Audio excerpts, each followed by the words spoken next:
Hello everyone. तो आज हम शुरू करने वाले हैं चैप्टर 2 पॉलिनोमियल और बहुत ही बेसिक के साथ डिटेल्स में समझेंगे इसको। तो पहला टॉपिक है variable and constant. Chapter 2 polynomial का पहला फर्स्ट टॉपिक है वेरिएबल एंड कांस्टेंट। इसको ध्यान से समझते हैं, वेरिएबल क्या होता है, कांस्टेंट क्या होता है। तो वेरिएबल का मतलब जिसकी वैल्यू चेंज होती रहे। वेरिएबल का मतलब जिसकी वैल्यू चेंज होती रहे। जैसे मैं आपको कहूं कि ये है x y z t, ये जितने भी लेटर्स हैं ये सब एक वेरिएबल है। यानी हम वेरिएबल को डिनोट करते हैं x y z t a b c, इस चीजों से मैं वेरिएबल को डिनोट करता हूं। मतलब अगर आप और ये चीजें समझो तो वेरिएबल का मतलब होता है वैल्यू चेंज होती रहे। जिस भी चीज का वैल्यू चेंज हो रहा है, वैल्यू चेंज अगर हो रहा है, वैल्यू चेंज होती रहे तो उसको मैं कहूंगा वेरिएबल। वेरिएबल मतलब क्या? जिसकी वैल्यू चेंज होती रहे वो वेरिएबल है। अब वेरिएबल समझ में आ रहा है, जैसे आप कुछ एग्जांपल समझ लेते हैं। जैसे मैं आपको कहूं कि x + 2 = 0, तो x की वैल्यू क्या हो जाएगा -2। अगर मैं कहूं x + 4 = 0, तो x की वैल्यू हो जाएगा -1। यानी आप देख सकते हो यहाँ पे x की वैल्यू -2 आ रहा है और यहाँ पे x की वैल्यू -4 आ रहा है, मतलब x की वैल्यू चेंज हो रहा है। तो इसी को कहते हैं वेरिएबल। वेरिएबल मतलब जिसकी वैल्यू चेंज होता है, जिसकी वैल्यू चेंज होता है मैं उसको कहूंगा वेरिएबल। कांस्टेंट को समझते हैं। कांस्टेंट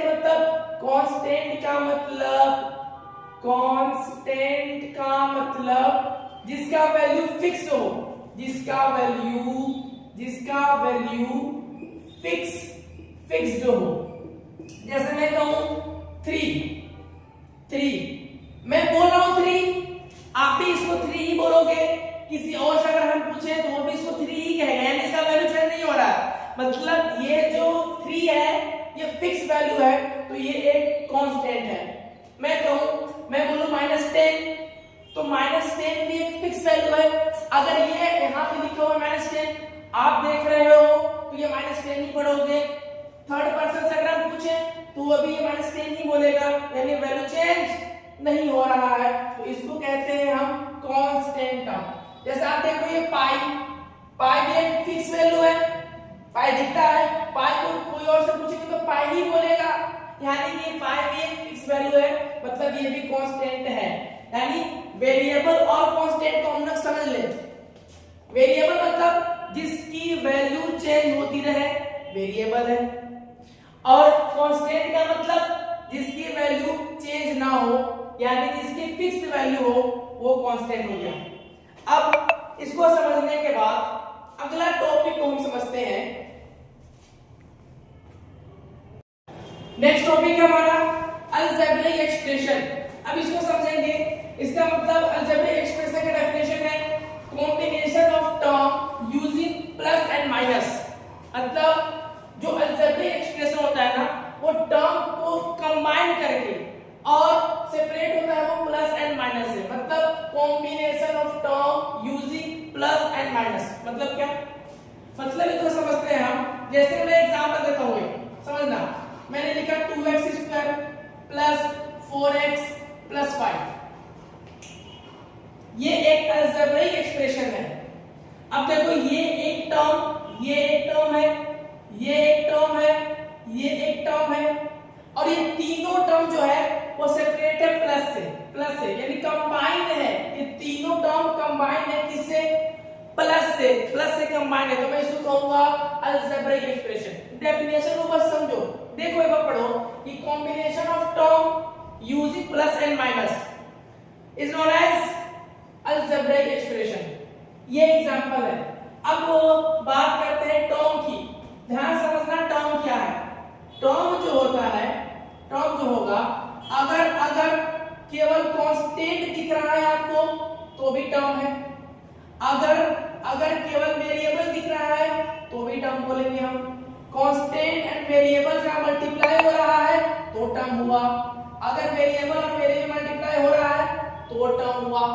तो टर्म का मतलब क्या कि अगर केवल कांस्टेंट है तो भी टर्म बोलेंगे, वेरिएबल है तो भी टर्म बोलेंगे, कांस्टेंट और वेरिएबल है तो भी टर्म बोलेंगे, और वेरिएबल वेरिएबल है तो भी टर्म कहेंगे हम इसको। जैसे हम यहाँ पे ध्यान दो 2x कांस्टेंट एंड वेरिएबल का मल्टीप्लाई, ये एक टर्म है, 4x एक टर्म है, 5 एक टर्म है, और ये कंबाइन है प्लस से, तो ये हो गया आपका अलजेब्रिक एक्सप्रेशन। नेक्स्ट अब और एग्जांपल देख लो आप, मैं बोलूं √x प्लस 90 प्लस 10, ये भी एक अलजेब्रिक एक्सप्रेशन है, ये भी एक अलजेब्रिक एक्सप्रेशन है मेरे भाई। √x 90 प्लस 10, तो ये एक टर्म दिख रहा है, ये एक टर्म दिख रहा है, 3 टर्म है और प्लस से कंबाइंड है, तो इसको कहेंगे अलजेब्रिक एक्सप्रेशन। ये भी एक सर अलजेब्रिक एक्सप्रेशन हुआ, x² प्लस 0 यानी x², ये भी एक अलजेब्रिक एक्सप्रेशन है, ये भी एक अलजेब्रिक एक्सप्रेशन है। मतलब क्या, ये भी तो टर्म हुआ, एक टर्म वेरिएबल है यानी वेरिएबल भी टर्म कहलाएगा, कांस्टेंट भी टर्म कहलाएगा, तो ये भी एक अलजेब्रिक एक्सप्रेशन है। तो आप समझ गए अलजेब्रिक एक्सप्रेशन क्या होता है, combination of term using plus and minus, यानी प्लस और माइनस को यूज करके टर्म को अगर हम कंबाइन कर दें तो उसी को बोलते हैं हम अलजेब्रिक एक्सप्रेशन। समझ आ गया, क्लियर है? आप देख लो, अगर कांस्टेंट टर्म केवल है तो भी एक टर्म माना जाएगा, अगर वेरिएबल है तो भी एक टर्म माना जाएगा, अगर कांस्टेंट वेरिएबल है तो भी टर्म माना जाएगा, अगर वेरिएबल है तो भी टर्म माना जाएगा।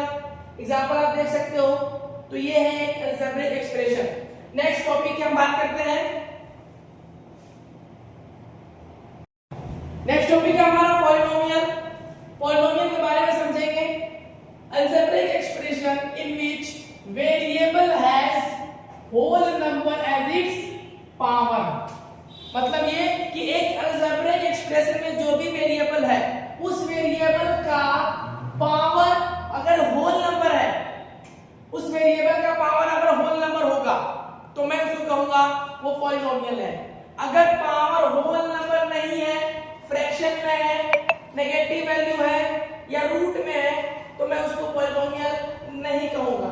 जैसे मान लो कह रहा है ये कि वेरिएबल, पॉलिनोमियल कब कहेंगे, जब वेरिएबल का पावर होल नंबर होगा, तब उसको हम कहेंगे कि वो एक पॉलिनोमियल है, अदरवाइज वो पॉलिनोमियल नहीं है। उसको कहेंगे फिर कि वो एक अलजेब्रिक एक्सप्रेशन है। एग्जांपल देख लेते हैं। मैं कहूं कि 7x³ plus 4x² plus 8x plus 5, क्या यह एक पॉलिनोमियल है? अब हम देखेंगे कि इसमें जो वेरिएबल है, जैसे ये एक वेरिएबल है, ये एक वेरिएबल है, ये एक वेरिएबल है।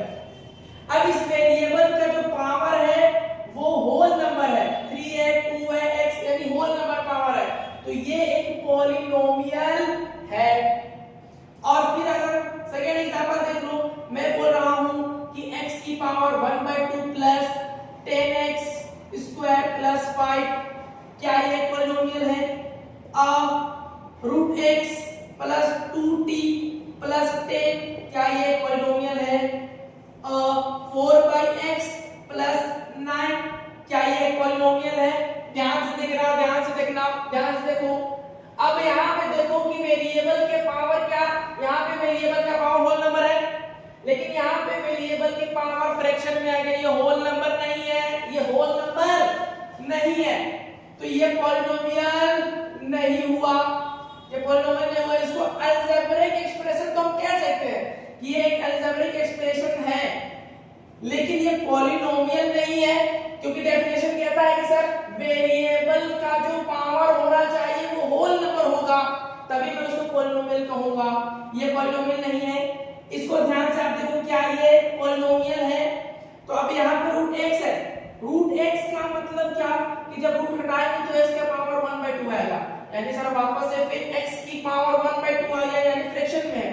तो ये भी एक पॉलिनोमियल नहीं हुआ, पॉलिनोमियल नहीं कहेंगे इसको, क्योंकि वेरिएबल रूट में, वेरिएबल का पावर 1/2, अरे यार रूट x का मतलब x की पावर 1/2।